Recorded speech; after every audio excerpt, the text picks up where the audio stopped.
triche pas, bien évidemment. De toute façon, je n'ai même pas encore eu d'ultra, donc je pourrais même pas tricher. Mais je les retire hors caméra pour éviter de vous spoiler avec la couleur de la carte à code. Hop. Et de 1. Et de 2. Et de 3. Et de 4.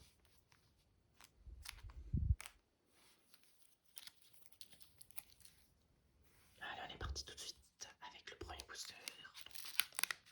Je retire les cartes hors caméra pour éviter de vous spoiler la carte à code. 1, 2, 3, 4. Donc objectif minimum 2 ultras dans cette vidéo. Je vous rappelle que sur les 5 boosters que j'ai ouverts déjà, j'en ai eu aucune. Alors que je vois des gens avoir des tirages de malades, c'est assez frustrant. Une énergie psy. L'encouragement de la team Yel. La fierté de Rosemary. Un petit Poscara. Très très joli Poscara avec carapace ensoleillée. Une fois pendant votre tour, vous pouvez chercher dans votre deck un Pokémon plante, le montrer, puis l'ajouter à votre main. Mélangez ensuite votre deck. Ok. Dédenne. En pleine ville. Il a l'air menaçant, le Dédenne. Avec DD Flash, je connais même pas cette attaque. Je l'ai jamais vu dans les jeux, je crois bien. Comme quoi. Ça doit être son attaque signature. Donc l'attaque qui lui est propre à lui. Un petit Polarume. Je la trouve très vite cette carte, je suis pas fan. Pour les jolie, mais sans plus.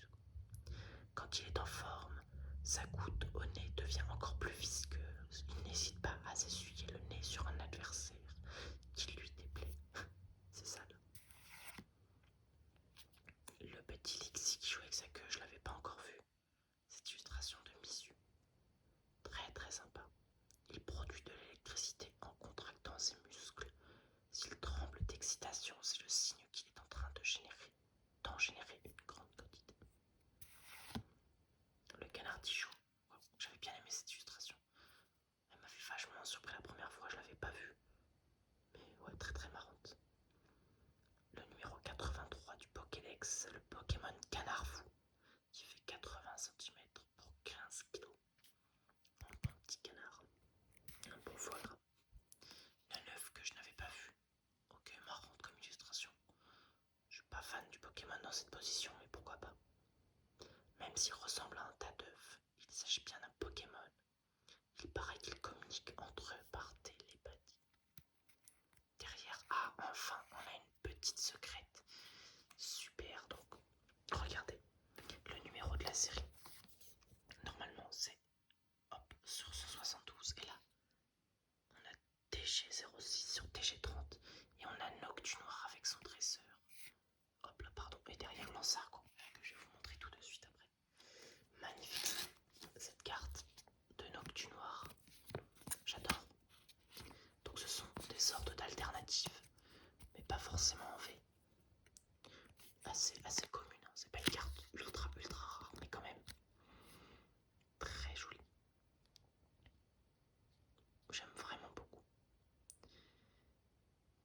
Nul ne sait s'il est doté d'une volonté propre. Les ondes du monde des esprits le pousseraient à conduire humains et Pokémon vers l'au-delà. Désolé, j'ai eu du mal à lire avec la brillance de la carte. Très joli. Noctunoir. Bon, c'est pas mon Pokémon préféré, mais vraiment ce genre de design de carte, donc c'est une sorte de série parallèle en fait qu'ils ont rajouté. Pourquoi pas après tout? Pourquoi pas? Et derrière on a eu un Lansargo en rare que je n'avais pas vu. Très joli aussi l'illustration. Très très joli. Il a volé la coquille d'escargot pour obtenir une armure parfaite. Il jouit d'une très grande popularité à Galar. Et donc, comme on a eu ni holographique ni ultra, en dernière carte, j'avais encore une carte à code blanche. Et on enchaîne avec un deuxième booster. Cette fois-ci, c'est Arceus. Là, je vais faire hors caméra.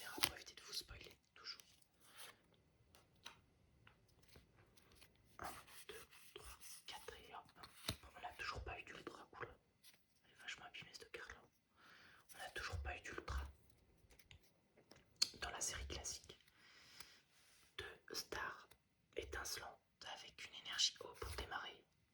Oh, ils nous ont remis des paires de gants, j'en ai ras-le-bol. J'en ai marre de voir ces cartes. Les gants de chasse. Encore une carte dessin. Elle est vachement belle aussi en fait. Dans le même style que je dise pas de bêtises, qu'un artichaut. Vous voyez, c'est les mêmes couleurs, le même coup de crayon, le même style, je trouve. Bah, c'est le même illustrateur d'ailleurs. Tomokazu Kamiya. Alors, ces violents battements d'ailes génèrent des vagues d'ultrasons qui donnent des migraines intenses. Très sympa. Le Vibranov. Barista. Ok, on a un cuistot. Et Oko. Je suis un peu moins fan de cette illustration. La plus belle illustration pour l'instant que j'ai vue dans cette série. Wistigram. Wistigram, j'adore. J'adore. Derrière Palputo qu'on a déjà vu. Palputo la toupie. Le Pokémon Pouparchil. Stalgamin. Pareil, on l'a déjà vu. Ça y est, on commence à avoir pas mal de doubles. C'est normal. Darinor, que j'ai déjà vu également dans la vidéo précédente. Très joli le Darinor. Darinor de Miki Kudo. Grâce à sa force magnétique, il peut chasser ses proies sans se déplacer, mais il attire parfois ses pires ennemis. Derrière, une simple reverse son Alixi, très joli. Et derrière, est-ce qu'on aura notre premier ultra? Eh bien non. On a un sublime Luxray en rare, la carte à code, toujours blanche, toujours pas d'ultra. Luxray, elle est incroyable cette carte. Ayoka Yoshida. Sa capacité à voir à travers la matière lui permet de repérer en un instant des proies cachées derrière un mur épais. Magnifique carte, je suis fan. Très joli. Maigre butin pour l'instant, il s'agit de notre Noctu noir. Il reste seulement 2 boosters. Allez, j'espère que je vais avoir une ultra au moins dans ces 2 boosters. 1, 2, 3, 4. Énergie électrique. Colomar. Stade en ruine. Ok. Waouh, Caroline. Ça me rappelle le bloc avec cette illustration. Je me demande si elle n'existe pas déjà. J'ai un doute. Elle est vraiment très belle, en tout cas très belle. Pareil, elle rentre dans mon top illustration, j'adore. Ce Pokémon mystérieux serait né d'une figurine d'argile vieille de près de 20 000 ans. Ah ouais, ça rigole pas. Et son attaque 90+. Si vous avez le même nombre de Pokémon devant que votre adversaire, cette attaque inflige 90 dégâts supplémentaires. Sympa. Riolu. Et Tourmi, je l'avais pas encore vu. Très mignon, le petit Tourmi. Ce Pokémon très bruyant parcourt champs et forêts en nuée pour chasser les Pokémon insectes. Crémi. Très joli. J'aime beaucoup l'illustration, pareil, super beau. Carabing. Son corps, étrangement structuré, a la faculté de réagir à l'électricité. Il évolue lorsqu'il croise un escargot. Mélofée, que je n'avais pas encore vu, que je trouve un petit peu moins sympa. On dit que ceux qui voient danser un groupe de Mélofée sous la pleine lune connaîtront un grand bonheur. Apparemment, c'est pas mon cas pour cette vidéo. En reverse, on la voit pas beaucoup, mais c'est une reverse, c'est Fourbelin. Sa technique combat consiste à faire semblant de se prosterner devant son adversaire pour le transpercer avec ses cheveux aiguisés.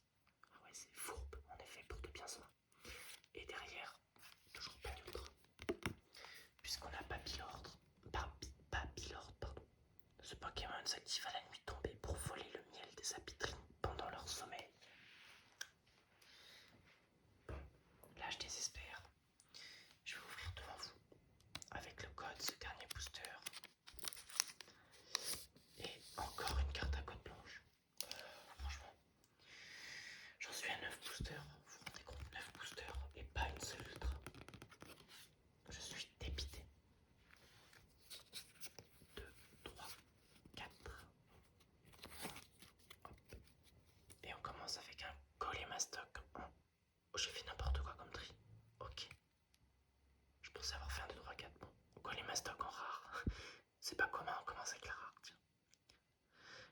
châteaux de jadis disposaient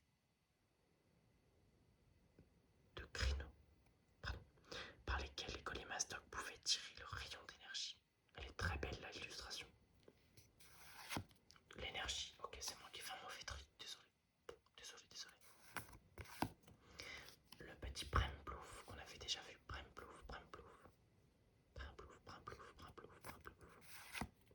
Pachimia, que je n'avais pas vu encore. Il ne supporte pas de voir le moindre grain de poussière. Il utilise l'huile qu'il sécrète pour recouvrir son nid d'un revêtement protecteur. Encore des gants. Oh, je n'ai marre de ce genre de cartes, les gants purifiants.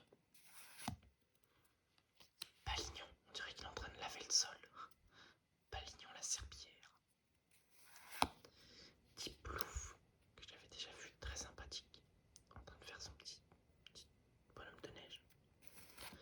Tortipousse, qu'on avait déjà vu également, son corps produit de l'oxygène par photosynthèse. La feuille sur sa tête flétrit quand il a soif. Oh, super joli farfuret, illustration de Yu. Ok, très joli. Ses griffes acérées sont cachées dans ses doigts. S'il se fait attaquer, il les sort pour effrayer son agresseur. Ensuite on a Tic, Renault le retour du Pokémon Écrou. Ok, je ne savais pas qu'il était dans la série.